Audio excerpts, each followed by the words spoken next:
बिस्मिल्लाहिर्रहमानिर्रहीम। अस्सलाम वालेकुम। Welcome to exercise 1.16। ये आज हमने एक्सरसाइज स्टार्ट करनी है। इससे पहले एक्सरसाइज 1.15 या 1.15 जिसके अंदर वेन डायग्राम के बारे में पढ़ा था, और ये जो आज की एक्सरसाइज है जिसको हमने सॉल्व करना है, इसके अंदर सिंपल क्वेश्चन है जो कि छठी सातवीं क्लासेस के अंदर भी आपने पढ़ा। क्वेश्चन की स्टेटमेंट लिखी हुई है कि find the union of the following sets. एक सेट ए है, दूसरा बी है, इन दोनों का यूनियन मालूम करें। बहुत ही इजी क्वेश्चन है। आप तरीका क्या क्या इख्तियार करेंगे, आप सॉल्यूशन में लेफ्ट साइड पे बराबर के लिखेंगे दोनों सेट्स का यूनियन, और इस साइड पे इनकी न्यूमेरिकल वैल्यूज यानी सेट की कीमतें लगा देंगे। पहला सेट ए है, दूसरा सेट बी है, इनके दरमियान में यू लगा दिया तो ये जाहिर करेगा ए यूनियन बी। पहले ए सेट है तो ए सेट की कीमत लगा दें 1, 3, 5 एंड 7। फिर उसके बाद दरमियान में यूनियन है ये, और बी सेट है 2, 4, 6 एंड 8।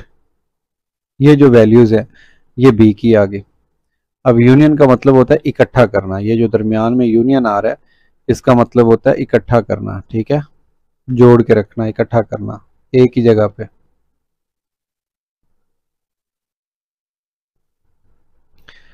किस चीज को इकट्ठा करना? ए और बी दोनों सेट्स के एलिमेंट्स को।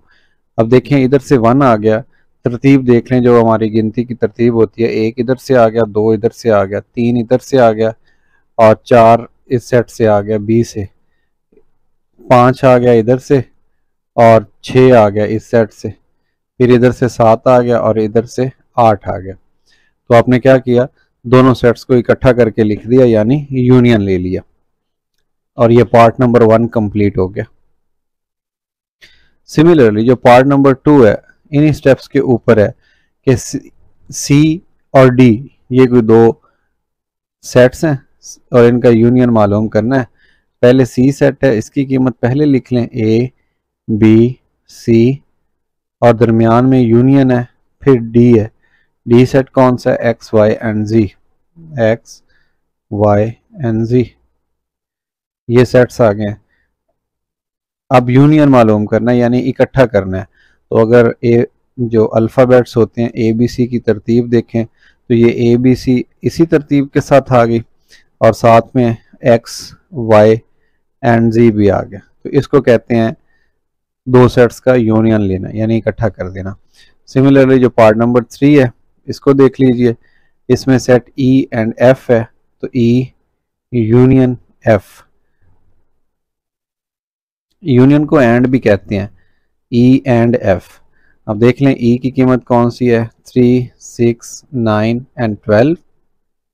यूनियन एफ की कीमत क्या है? 4, 8 एंड 12।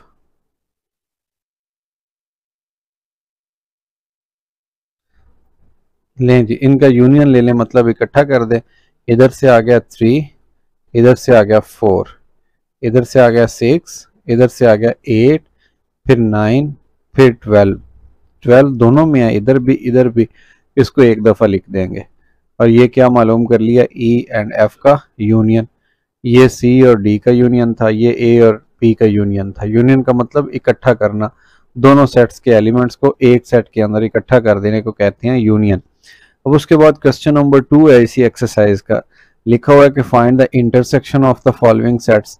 अब इंटरसेक्शन का क्या मतलब है? इंटरसेक्शन वर्ड जहां भी आएगा इसको इंग्लिश में अगर देखें तो कहते हैं कॉमन। कॉमन यानी कि एक जैसे, या इसको मुश्तरिक भी आप कह सकते हैं।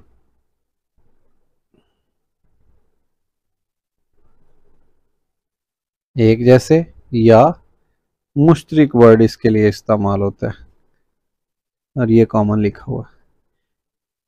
बहुत ही ज़्यादा आसान है, बस आपने करना क्या है, जो दो सेट्स हैं ए एंड बी इनके दरमियान में इंटरसेक्शन वाला निशान लगा लें। वही यू जो यूनियन के लिए सीधा यू इस्तेमाल होता है उसको उल्टा कर देंगे तो ये इंटरसेक्शन बन जाएगा। ए इंटरसेक्शन बी, अब पहले ए सेट है तो ए की वैल्यू लिख लें। इसमें लिखा हुआ है +1 -1, आप इनको अलग अलग करके भी लिख सकते हैं। फिर लिखा हुआ है +2 एंड -2, अब ये 1 2 3 4 और ये 5 एलिमेंट्स लिखे हुए हैं, इनको 3 ना समझिएगा बल्कि ये 5 एलिमेंट्स हैं। इनके साथ अगर मैं ये वाला भी लिख दूं तो ये एलिमेंट हो गया 6 और ये लिख दूं -3 तो ये हो गया 7। इंटरसेक्शन, फिर उसके बाद है जी बी सेट की वैल्यू पुट कर दें 0 1 2 एंड 3। लें जी, ये ए इंटरसेक्शन बी लिखा गया। अब इंटरसेक्शन का चूंकि मतलब ये जो इंटरसेक्शन है इसका मतलब होता है कॉमन, एक जैसे। अब दोनों सेट्स के अंदर देख लें जो एक जैसे हैं उनको यहाँ पे लिख दें। इधर 0 है, इधर है जी, बिल्कुल ठीक है। इधर +1 है, इसके अंदर भी +1 छुपा हुआ है, ये देखें +1 कॉमन ले लें, जिसका निशान नहीं होता उसका निशान पॉजिटिव होता है। सो ये भी +2 है, इधर भी +2 इसके अंदर छुपा हुआ है। सो +2 कॉमन है, दोनों के अंदर है। इधर 3 है, इधर +3 दोनों के अंदर है। ये आ गया जनाब। इसको आप कहेंगे कि ये इंटरसेक्शन है किसका, ए एंड बी का। तो ये पार्ट नंबर 1 कंप्लीट हो गया। पार्ट नंबर 2 देख लीजिए। सी एंड डी इन दोनों का इंटरसेक्शन लेना है। अच्छा, पिछली स्लाइड में मैं आपको बता रहा था यूनियन को और कहते हैं, और एंड नहीं कहते। और का मतलब या, और इंटरसेक्शन का मतलब होता है and, A and D, and मतलब और, यानी ए सेट का एलिमेंट्स और बी सेट का एलिमेंट। इसी तरह से सी है तो ये देखें सी एंड बी, यानी सी के एलिमेंट्स कौन से हैं, 3 6 9 12 एंड 15।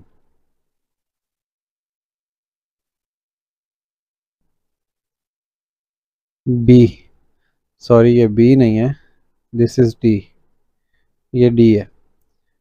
1 3 5 7 एंड 9,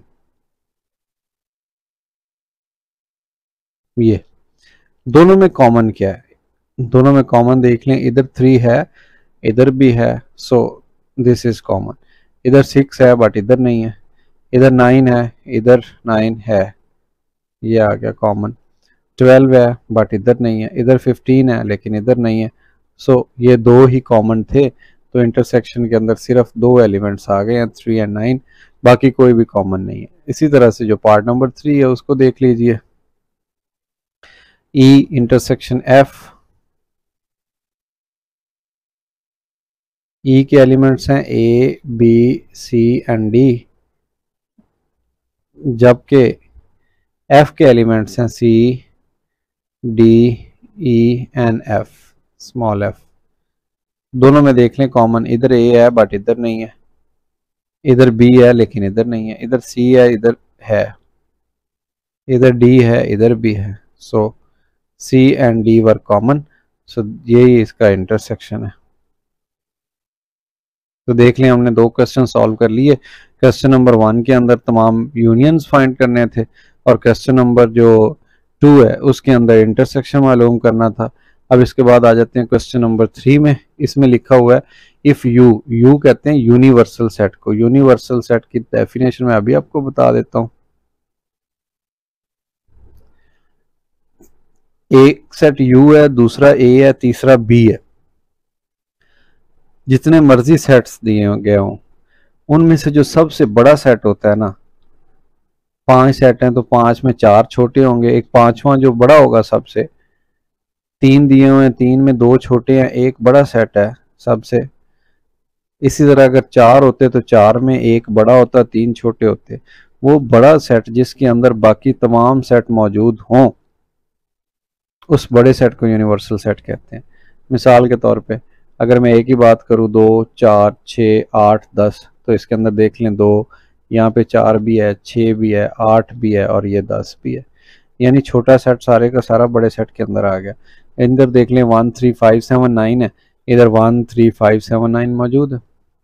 छोटे सेट बड़े सेट में आ गए तो जो वक्ती तौर पे सामने जितने भी सेट्स हों उनमें जो सबसे बड़ा सेट हो, पेरेंट सेट, उसको कहते हैं यूनिवर्सल सेट। सो इसमें यूनिवर्सल सेट ये है, ए सेट ये है, बी सेट ये है, सी ये है, डी ये है। तो ये तमाम का यूनिवर्सल सेट है 0 से लेके 10 तक। अब आपने करना क्या है, इस यूनिवर्सल को यूज़ कहाँ पे करना है। ये लिखा हुआ है ए कंप्लीमेंट, ये जो ऊपर सी छोटा सा लिखा हुआ है इसका मतलब होता है कंप्लीमेंट। बहुत ही आसान काम है, अभी मैं आपको सॉल्व करना सिखाता हूँ कंप्लीमेंट होता क्या है। तो आप क्या लिखेंगे, लेफ्ट साइड पे बराबर के ए कंप्लीमेंट। अब जिस भी सेट के ऊपर सी लिखा होगा आपने उस सेट को माइनस कर देना है, किस में से, यू में से, बस ये काम करना। इसी तरह से अगर मैं पार्ट नंबर 2 लिख के आपको दिखाऊं तो इसको क्या लिखेंगे, बी कंप्लीमेंट है तो आप क्या लिखें, बी को माइनस कर दें, किस में से, यू में से। सिमिलरली जो पार्ट नंबर 3 होगा वो देख लीजिए, उसमें है सी कंप्लीमेंट, यानी सी कंप्लीमेंट। तो जिसके ऊपर भी छोटा सी लिखा होगा कंप्लीमेंट वाला उसको आप माइनस कर देंगे यू में से। तो ये डेफिनेशन होती है कंप्लीमेंट की, हमने अप्लाई कर दी। बराबर के नीचे बराबर लिखें, पहला सेट यू है तो यू की कीमत ऊपर से देख के पुट कर दें 0 1 2 3 अप टू 10, 1 2 3 अप टू 10। फिर माइनस ए है, ए कौन सा है, ये वाला, 2 4 6 8 एंड 10। अब इसके बाद जो माइनस वाला स्टेप है उसमें याद रखिए आपने क्या करना है, जो पहला सेट होगा ये वाला, ये पहला सेट, इसके आपने एलिमेंट्स लिख लेने हैं। कौन से, जो दूसरे एलिमेंट में कैंसिल ना हो। ये मिसाल के तौर पे 0 है, 0 इधर आ गई क्योंकि इधर कैंसिल नहीं हुई। उसके बाद 1 है, ये देखें 1 इधर आ गया बिकॉज पहले सेट में है लेकिन इधर कैंसिल नहीं हुआ। उसके बाद 2 है, 2 इधर नहीं आएगा क्यों, ये वाला 2 इस 2 के साथ कैंसिल हो गया। फिर ये 3 कैंसिल नहीं हुआ, ये आ गया। 4 कैंसिल हो जाएगा, इस 4 से नहीं लिखेंगे। 5 कैंसिल नहीं होगा, 6 कैंसिल हो जाएगा और 7 कैंसिल नहीं होगा, 8 कैंसिल हो जाएगा, 9 कैंसिल नहीं होगा और फिर 10 भी 10 से कैंसिल हो गया। सो ये जो जवाब आया इसको हम बोलेंगे ए कंप्लीमेंट। और इसी तरह से ये जो दूसरा पार्ट था इसको मैं इसके नीचे इधर सॉल्व कर देता हूँ वर्टिकली। तो ये क्या था, बी कंप्लीमेंट। जिसके भी ऊपर कंप्लीमेंट आएगा इसका मतलब ये है कि उस सेट को आपने यू से माइनस कर देना है, सबट्रैक्ट कर देना है। सो देखिए यू सेट है 0 1 2 3 अप टू 25। फिर माइनस बी सेट है, बी कौन सा था, 1 3 5 7 9।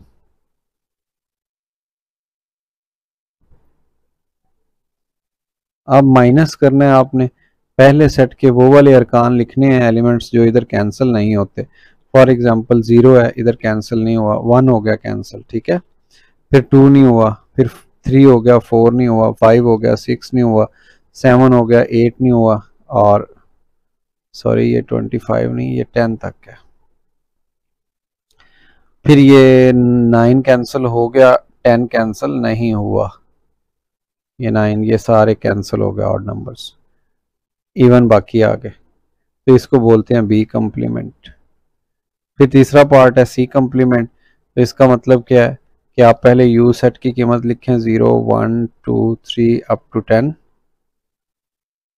Minus C. सी सेट कौन सा, ये 0 3 9 0 3 6 9। कीमतें लग गई हैं, अब सब्ट्रैक्ट कर दें। देखें पहले सेट के वो एलिमेंट्स लिखने हैं जो दूसरे में कैंसिल नहीं होते, यानी 0 है, 0 से कैंसिल हो गया, 1 कैंसिल नहीं हुआ, 2 कैंसिल नहीं हुआ, 3 कैंसिल हो गया, 4 कैंसिल नहीं हुआ, 5 कैंसिल नहीं हुआ, 6 हो गया इधर कैंसिल, फिर 7 कैंसिल नहीं हुआ, 8 कैंसिल नहीं हुआ, 9 हो गया जनाब इसके साथ, बाकी 10 रह गए। तो इसको बोलेंगे हम सी कंप्लीमेंट। पार्ट नंबर 4 और आज के इस जो क्वेश्चन है 3 उसका आखिरी पार्ट लिखा हुआ है जी डी कंप्लीमेंट। इसका मतलब ये है कि आप डी को यू में से माइनस कर दें। पहले सेट की कीमत लिख लें 0 1 2 3 अप टू 10, फिर माइनस डी सेट, डी कौन सा, ये 5 6 7 8 9,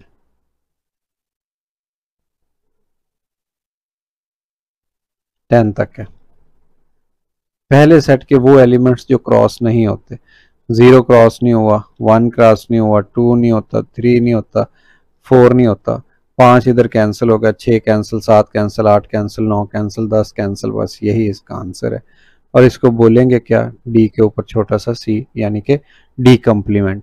सो क्वेश्चन नंबर 3 भी हमने कर लिया सॉल्व। क्वेश्चन नंबर 4 में आ जाइए। इसमें लिखा हुआ है पहला पार्ट a माइनस बी मालूम करें और दूसरा लिखा हुआ है b माइनस ए।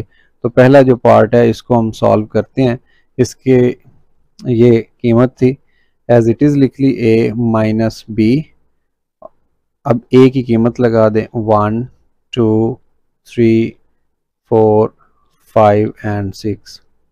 फिर माइनस है b की कीमत, ये b है 2 4 6 8। अभी थोड़ी देर पहले मैं आपको माइनस का तरीका बता चुका हूँ कि पहले सेट के एलिमेंट्स लिखने हैं जो बच जाएं। ये 1 है, बच गया, उधर कैंसिल नहीं हुआ। ये 2 है, इस 2 से कैंसिल हो गया, बाकी 3 बच गया। फिर उसके बाद ये 4 है, 4 से कैंसिल हो गया, 5 बच गया, और ये 6 से कैंसिल हो गया। इसके अलावा कुछ भी नहीं बचा। पहले सेट के एलिमेंट्स पे फोकस करना है। इधर जितने मर्जी बचते रहें, इधर नहीं देखना आपने, बस इधर जो बचेंगे 1 3 एंड 5 बचा, ये आंसर के तौर पे आ गया। ये ना हो कि आप इस 8 को भी साथ ऐड कर दें, नहीं, आपने सिर्फ a माइनस बी बताना था। तो इसमें a के ही एलिमेंट्स आएंगे, जो बच जाएंगे, जो कैंसिल हो जाएंगे वो छोड़ देंगे। सेकंड पार्ट है, सेकंड पार्ट में लिखा हुआ है जी b माइनस ए। आप क्या करें, बराबर का निशान लगाएं, इधर पहले b सेट लिख लें which is 2 4 6 and 8 minus A set. A कौन सा पहले वाला, 1 2 3 4 5 एंड 6। अब आपने पहले सेट के एलिमेंट्स लिखने हैं जो इधर कैंसिल ना हो। 2 है, 2 तो सबसे पहले कैंसिल हुआ, फिर 4 है, ये 4 भी इधर कैंसिल होगा, फिर 6 है, ये भी इधर कैंसिल होगा, इधर सिर्फ 8 बच गया। आपने पहले सेट को देखना है, इधर नहीं देखना। इधर तो 5 भी बच रहा है, लेकिन इसके एलिमेंट्स लिखने नहीं है, आपने सिर्फ पहले सेट के एलिमेंट्स लिखने हैं जो कि 8 है, सिंगल एक है, इसको सिंगलटन सेट भी कहते हैं। सो ये सेकंड पार्ट भी सॉल्व हो गया। अब क्वेश्चन नंबर 5 देख लेते हैं। क्वेश्चन नंबर 5, क्वेश्चन नंबर 6, ये इंशाल्लाह हम नेक्स्ट लेक्चर के अंदर सीखेंगे कि कैसे इनको सॉल्व करना है। इस लेक्चर के लिए क्वेश्चन नंबर 4 तक की अपना बहुत सारा ख्याल रखिए और इन क्वेश्चंस को अपने दोस्तों के साथ भी शेयर कीजिए। अल्लाह हाफिज़।